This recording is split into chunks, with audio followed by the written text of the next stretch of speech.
This is our 612 Brown & Sharpe Valumaster. It's a ball roller grinder. It's got a 6x12 Walker chuck. Has fine feed on the cross and the down. Original paint, very clean machine.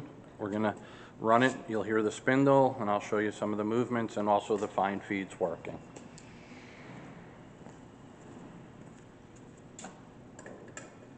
Bringing the spindle on. Very quiet.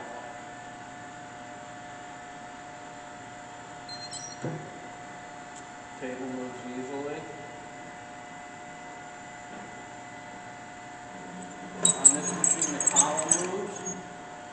If you engage this, you can see the fine feed now moving. Disengage.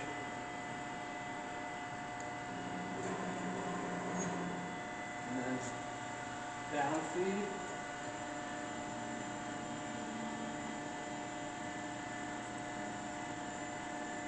Fine feed, disengaging.